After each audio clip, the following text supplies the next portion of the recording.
Good morning, students. Today we start with the second part for experiment number 1 of section B.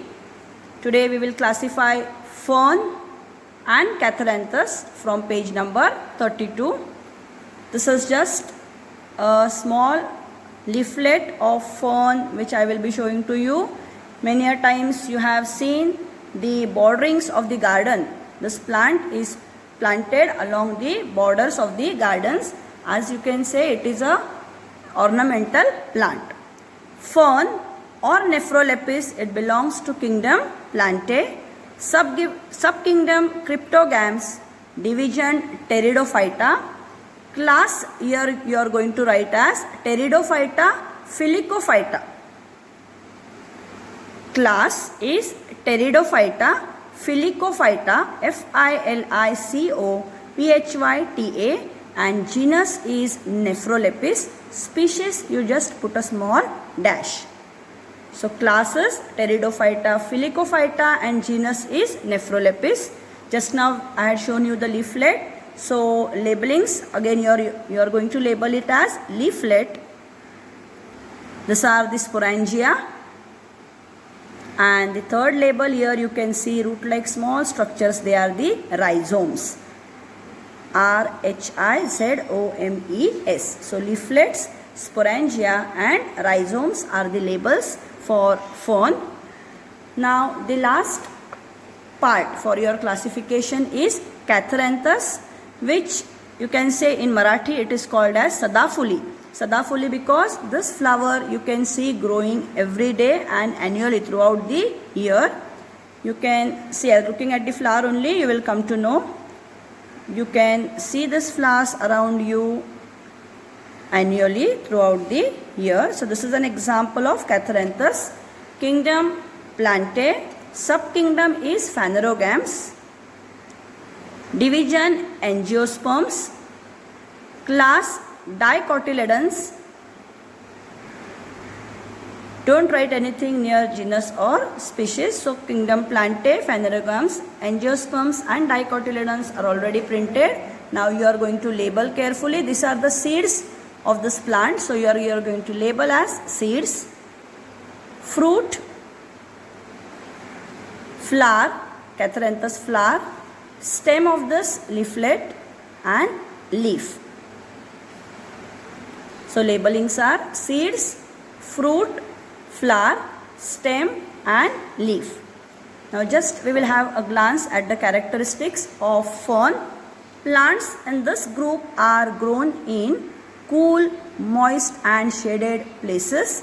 Sporophylls or leaves bear sporangia. Spores of the sporangia germinate to form underground stem, that is rhizomes. Characteristics for catharanthus is a small perennial dicotyledonous shrub. Leaves are with reticulate venation. The plants bear the flowers all over the year. Hence it is known as Sadafuli in Marathi. So we complete with experiment number 1. You know now what you have to write in the journal up till here. Now quickly we are going to discuss the MCQ and the questions for this experiment. Before that, just 1 or 2 species of angiosperms and gymnosperms I would like to show you. Here this is an example of wheat plant, gehu. Wheat plant which is an example of division angiosperms. Wheat plant.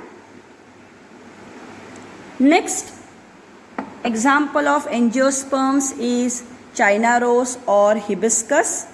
You know during the Ganpati season hibiscus is the favorite flower of Lord Ganesha, which is available in different colors nowadays.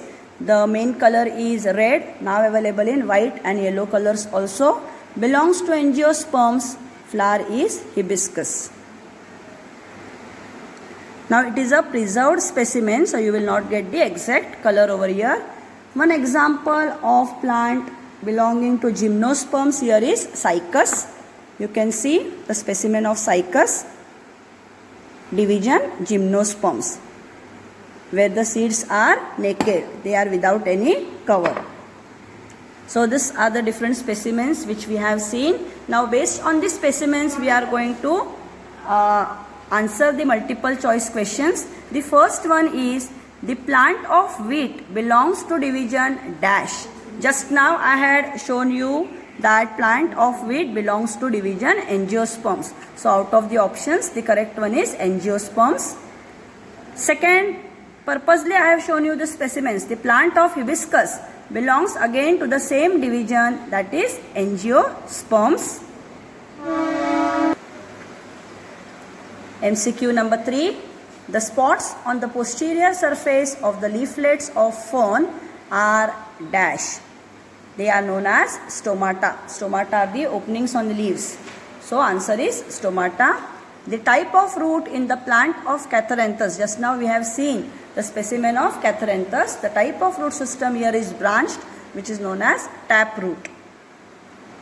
So here you have to complete the MCQs. The answers you have to fill in the blanks. Now, out of the 4 questions, you are going to write only the first and the second question in your journal. Third and fourth, purposely I will not make you write, because ahead we will surely get the reduction in syllabus. So at that time, monocot and dicot, that portion is removed out from your syllabus. So again we don't have to cancel and all. So you will write only question number 1 and 2. So question number 1 says, what is the use of needle-like leaves and sloped branches to cycas? Just now I have shown you the specimen of cycas. It belongs to division gymnosperms.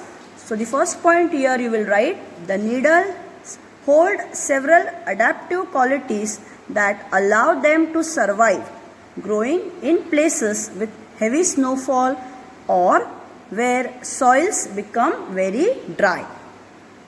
So the needles, they help the plant to adapt to the given surrounding, to the given environment.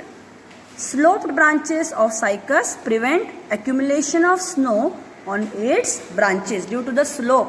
The snow does not get accumulated over there. If it gets accumulated, what will happen? The leaves will not be able to trap the sunlight. The process of photosynthesis will be stopped. So these sloped branches enables the plant to wipe off the snow which is accumulated on the branches.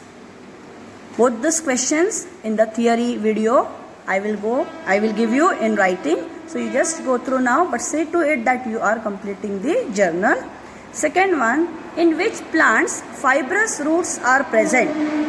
Now, a fibrous root system is universal in monocotyledonous plants and ferns. Grasses such as wheat, rice and corn are the examples of fibrous root systems. Apart from this, any other example if you get from the net, you can write here the name of the plant. Not necessary that whichever names I have mentioned here, that same names you are going to write. 3 to 4 names of the plants where fibrous roots are present, that you can write in the second answer. I hope you all have followed experiment number 1 thoroughly in the previous practical, and today we have completed the classification of plants.